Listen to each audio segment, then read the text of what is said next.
ओम सर्वमंगल मांगल्ये शिवे सर्वार्थ साधिके शरण्ये त्र्यंबके गौरी नारायणी नमोस्तुते।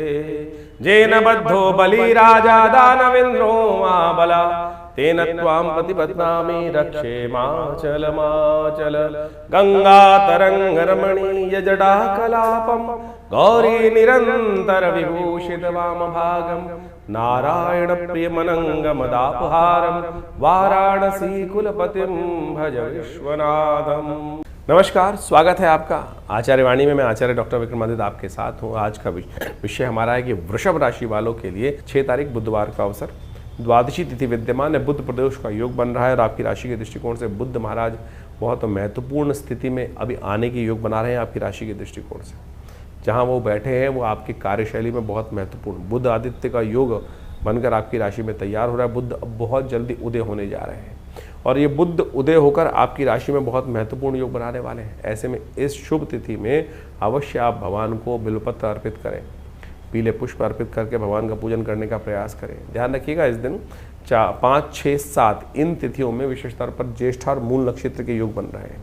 जो जातक इन नक्षत्रों में जन्म लेते हैं उनके जीवन में बेकार के कोई ना कोई कष्ट बार बार आते हैं। तो इसलिए ज्योतिषविदों ने, हमारे ऋषि मुनियों ने व्यवस्था बनाई कि मूल शांति अवश्य करा लेनी चाहिए।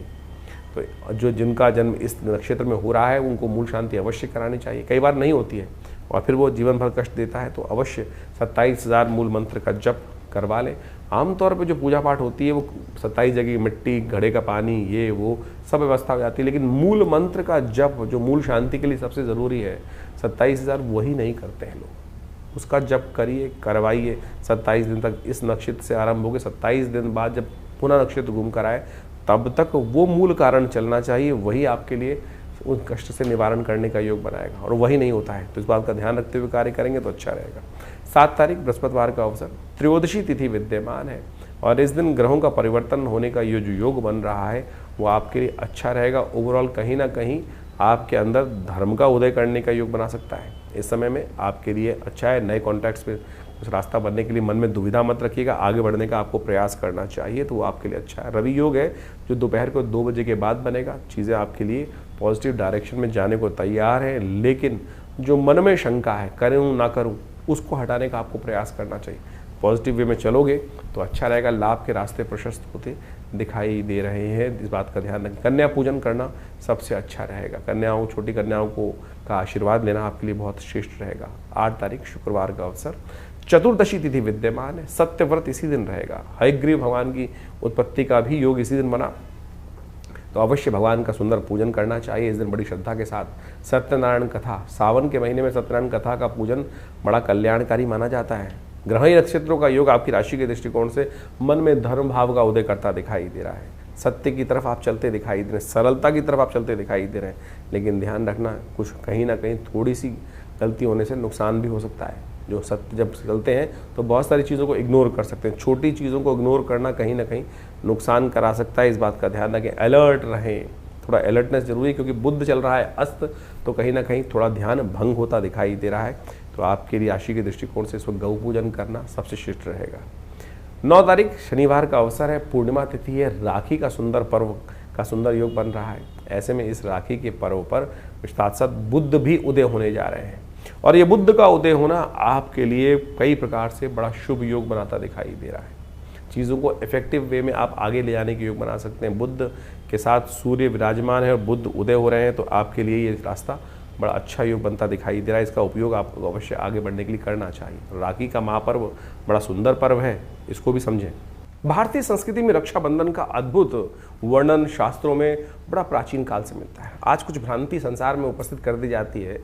आज हमारे मॉडर्न हिस्टोरियंस ने जिस प्रकार से राखी को कुर्मावती और हुमायूं के साथ जोड़कर बना दिया और उसके द्वारा उन कथाओं को हमारी टेक्स्ट बुक्स में डालकर, एनसीईआरटी की टेक्स्ट बुक्स में डालकर कुछ वर्ष पूर्व ऐसी व्यवस्था बना दी गई। शायद हमारे बच्चे, हम सब लोग यही सोचते हैं कि हमारी संस्कृति तो शायद हुमायूं से पहले थी नहीं, मुगलों से पहले थी नहीं। लेकिन यदि शास्त्र में वर्णित, हमने आरंभ में एक मंत्र पढ़ा था, जेन बद्धो बलि राजा दानवेन्द्रो महाबला तेन त्वां प्रतिपद्नामि रक्षे माचल माचल। यानी भगवती महालक्ष्मी ने ये सबसे पहला जो राखी का बंधन था, ये बड़ा अब ये शास्त्र में वर्णन जो आता है कैसे किया उन्होंने, उसके लिए राजा बलि की कथा चलती है। भगवान वामन का जब अवतरण हुआ तो उस वक्त उन्होंने 3 पग में समस्त जो संसार को नाप लिया था। जो 2 पग में नापने के बाद तीसरा पग कहाँ रखा था, बलि के सिर पे रख दिया था। बलि ने कहा था कि आपने संपूर्ण संसार पर तो आधिपत्य स्थापित कर लिया, जो दान मैंने दिया उसको स्वीकार कर लिया, और अब तीसरा पग जो रखना है वो प्रभु आपने अभी मेरे शरीर पर विजय नहीं प्राप्त करी, आप मेरे सिर पर अपना चरण रखें। तब तीसरा कदम उन्होंने वहाँ रखा। तब भगवान ने प्रसन्न होकर महाराज बलि को क्या किया, महाराज बलि को राजा जो राज्य दे दिया, पाताल लोक का राज्य। भगवान ने जिस प्रकार से उनको श्रद्धा के साथ संपूर्ण रूप से जो उन्होंने उनकी परीक्षा ली थी, ये सब परीक्षा ही कथाओं के माध्यम से समझें कि जिस प्रकार से भगवान ने महाराज बलि की परीक्षा ही ली ना, और परीक्षा में उत्तीर्ण हुए, तो उनको उस परीक्षा का जो उपहार मिलना था, उपहार क्या मिला, वरदान मिला। तो महाराज बलि ने भगवान से वरदान में मांगा कि भगवान मैं आपने मुझे पाताल लोक दे दिया, लेकिन मेरी एक इच्छा है, आप भक्त पर कृपा करें कि आप जब भी मैं उठूं तो मेरे को सबसे पहले आपका ही दर्शन हो। कैसे होगा दर्शन, तो भगवान को द्वारपाल बना दिया गया। महाराज भगवान ने प्रसन्न, यानी भक्त पर भगवान इतने प्रसन्न हो जाते हैं कि जैसी मनोकामना सिद्धि हो की इच्छा रखता है भक्त, उसको पूर्ण करने के लिए भगवान वहाँ प्रेमवश क्या हुए, महाराज बलि के यहाँ पाताल लोक में द्वारपाल के रूप में प्रतिष्ठित हुए। और जैसे ही महाराज बलि उठते थे तो कहा जाता है कि सबसे पहले दर्शन श्रीहरि के उनको होते ही थे। ये श्रद्धा भाव विश्वास की कथा है, इसको समझने के लिए बहुत ज़्यादा भक्त बुद्धि ही चाहिए, तब जाके समझ में आएगा। कहा जाता है भगवती जो लक्ष्मी थी बड़ी दुखी हुई कि भगवान को वहाँ उन्होंने बांध के रख लिया, मोहवश अपने भक्त जाल में फंसा लिया। तो भगवती ने क्या किया, वहाँ जाकर महाराज बलि के समक्ष उपस्थित हुई और उनको इस श्रावणी कर्म करते हुए, इस जो सावन का महीने की पूर्णिमा के तिथि के दिन वहाँ जाकर उनको रक्षाबंधन बांधा। अब रक्षाबंधन बांधा जाता है तो बहन को कुछ ना कुछ देने की परंपरा है और वचन दिया जाता है। तब उन्हें कहा जेन बद्धो बलि राजा दानवेंद्रो महाबला। तो ये विशेष तौर पर रक्षा सूत्र भी है और साथ साथ बहन के साथ भाई का प्रेम भी है। तो महाराज बलि ने जिस प्रकार से बहन को कुछ देने को मांगा तो भगवती महालक्ष्मी ने क्या मांगा कि आप मेरे पति को छोड़े यहाँ से आप। तो वहाँ से भगवान पुनः वापस भगवती लेके चली गई। तो यानी ये परंपरा, ये कथा का माध्यम हम आपको समझाने का प्रयास कर रहे हैं। तो इस भ्रांति को हटाएं। शास्त्र बड़े ही वृहद वर्णित हैं, इन सब चीज़ों अनादिकाल से परंपरा रही है, लेकिन हमारी संस्कृति को जिस प्रकार से तोड़ने का कार्य किया वो बहुत गलत लोगों ने, और हम उसको समझ में नहीं पाते हैं। पौराणिक काल से इन कथाओं के माध्यम से हमको समझ में आता है। इसके अलावा और समझें, ये केवल भाई बहन का बंधन नहीं है। बहुत सारे लोग तो केवल भाई बहन को जिस प्रकार से कह देते हैं, नहीं, ये विजय का संकल्प है, ये संकल्प बुद्धि का चमत्कार है कि हम संकल्पबद्ध होकर, इंद्राणी ने इंद्र को भी रक्षा सूत्र बांधा था। जेन बद्धो बलिराज दानवेंद्र महावत्तेनो, जो इंद्र ने विशेष तौर पर, इंद्र जब युद्ध में लगातार हार रहे थे तो इंद्राणी ने संकल्प कर कर यज्ञ कर कर एक रक्षा सूत्र इंद्र के हाथ में बांधा कि ये मेरा संकल्प है, ये मेरी सतीत्व का संकल्प है कि इसको बांध के जाओ, इस रक्षा सूत्र को। ये राखी जो है वो रक्षा सूत्र है। ये ब्राह्मण अपने शिष्यों को बांधते हैं, गुरु अपने शिष्यों को बांधते हैं। तो इसके द्वारा जो आप पूजा कर्म इत्यादि करते हैं तो उसमें सबसे पहले कर्म के आरंभ करने से पहले वो हाथ में जो रक्षा सूत्र बांधा जाता है वही तो वास्तविक तौर पर राखी है। आज हमको इन शास्त्रों को समझना चाहिए और ये चमत्कारी काम करता है। ये आपका संकल्प है, इसको मंत्र से सिद्ध कर कर ही धारण करने का प्रयास करना चाहिए। तो हम आपको इन सब सिद्धांतों को समझाने का प्रयास कर रहे हैं, तो आप इस पे विश्वास जगाएं। ये केवल परंपरा नहीं है, बहुत सारे लोग परंपरा के अनुसार, तो इस बार तो बड़ा सुंदर योग ऐसा बन रहा है कि भद्राव है ही नहीं पृथ्वी पर, तो आप आनंद भाव से किसी वक्त भी इन समस्त कर्मों को करने का सुंदर योग बना सकते हैं। भगवान का सुंदर स्तवन करें और उसके बाद भाई और बहन के संबंध, जो परिवार के संबंध है, उनको बहुत आनंद के साथ समझाते हुए इस कर्म को करें। कल्याण के सुंदर योग बन सकते हैं। तो वृषभ राशि वालों, राखी का सुंदर पर्व बड़ा सुंदर योग लेकर आया है आपकी राशि के दृष्टिकोण से। ऐसे में राखी के सुंदर प्रभाव को आपने समझा कि किस प्रकार से राखी का क्या महत्व है। अब आपकी राशि के दृष्टिकोण से एक बात ध्यान रखिएगा, राखी जो है एक कर्म है। कर्मकांड के दृष्टिकोण से उपाकर्म इत्यादि बहुत सारे कर्म इस दिन किए जाते हैं और ये अपने भाग्य को, समय को परिवर्तन करने का दिन माना जाता है। मंत्र सिद्धि कर कर आशीर्वाद लेकर कई प्रकार से सिद्धि। हम तो केवल रक्षाबंधन कभी केवल धागा बांध लेते हैं, लेकिन ये धागा रक्षा सूत्र है, जिसको कहा जेन बद्धो बली राजा दानवेंद्रो महाबला तेन त्वाम प्रतिबद्धनामि रक्षे महाचल महाचल महाचल। यानी जिस मंत्र के प्रभाव से, जिस रक्षा सूत्र के प्रभाव से भगवान विष्णु भी बंधन मुक्त हो गए और भगवती महालक्ष्मी के जीवन में परिवर्तन आने का योग बन गया, तो आपके जीवन में क्यों नहीं परिवर्तन बन सकता। अब आप समझे वृषभ राशि वालों की किस्मत कैसे जागेगी। वृषभ राशि वाले ये जो सुरक्षा सूत्र मानते हैं, ऐसे नहीं, हमारे यहाँ इसको पूरे वैज्ञानिक व्यवस्था के साथ बनाया गया है। आपकी राशि के दृष्टिकोण से इस वक्त जो ग्रहों का योग बन रहा है, उसका लाभ कैसे मिलेगा।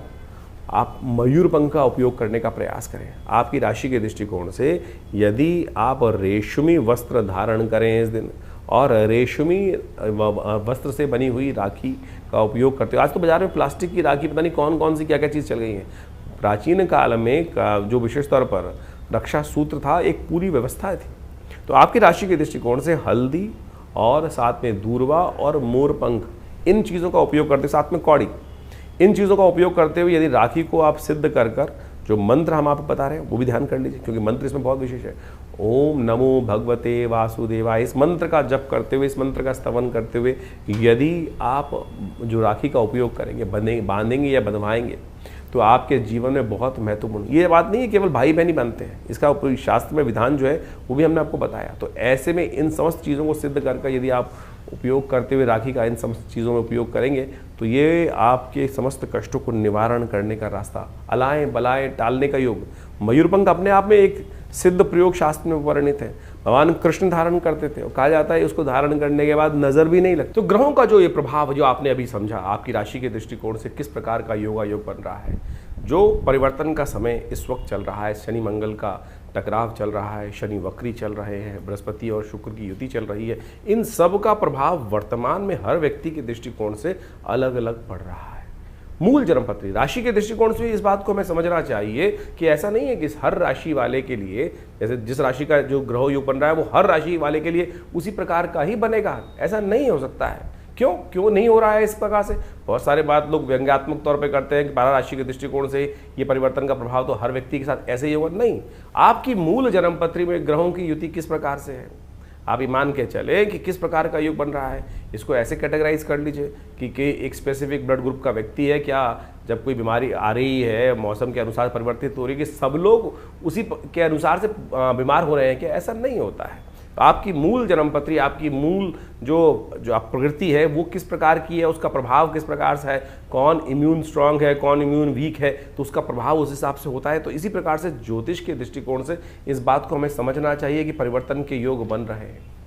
वर्तमान में ट्रांजिट के प्लैनेट के दृष्टिकोण से हमने आपको राशि के दृष्टिकोण से वो बताया, इंडिविजुअल आपकी जन्मपत्री में क्या प्रभाव पड़ रहा है उसको अच्छे से आपको समझना चाहिए। दशाएं, अंतर दशाएं, ग्रहों का प्रभाव, कौन से ग्रह आपके जन्म में पूर्व अर्जित कर्म के अनुसार से किस प्रकार के योग आप बनाकर बैठे हुए हैं और कैसे उसमें परिवर्तन लाने के योग बन रहे हैं।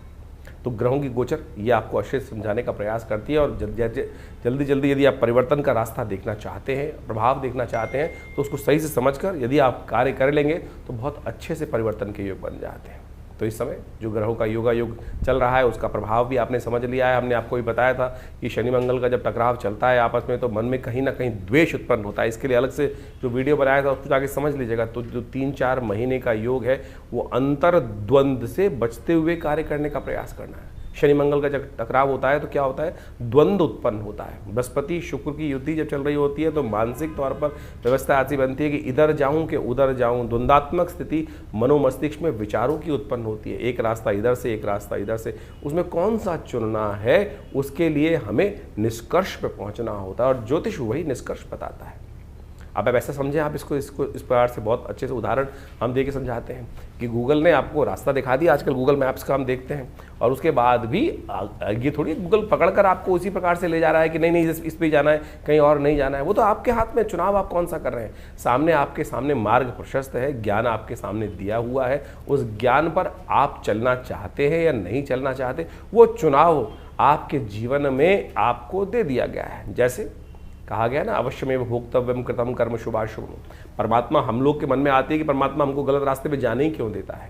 परमात्मा ने आपको जन्म देने के बाद, प्रकृति ने आपको जन्म देने के बाद खुली छूट दे दी, ज्ञान भी साथ साथ दे दिया। देख भाई, ये करेगा तो इसका प्रभाव ये होगा और ये करेगा तो इसका प्रभाव ये होगा। ये शास्त्र से समझ में आता है, उदाहरणों से समझ में आता है। निष्कर्ष जो शास्त्र में कथाएं हैं, कथानक है, जो विभिन्न पुराण इत्यादि में कथानक है, उसके द्वारा हमें समझ में आता है कि ये करेंगे तो उसका नेगेटिव प्रभाव होगा, उसके अनुसार से हमारा भविष्य भी बदलेगा और प्रारब्ध के दृष्टिकोण से जो हमारे जीवन में आगे बनकर आएगा उसका नेगेटिव इफेक्ट होगा। तो उसी प्रकार से ज्योतिष विज्ञान आपको नेत्र के माध्यम से ये दिखाने का प्रयास कर रहा है कि भाई इस चीज़ों में आगे चलने से ये इसका प्रभाव आपके जीवन में उत्पन्न हो, फिर आप चुनाव करें कौन सा चीज़ करें।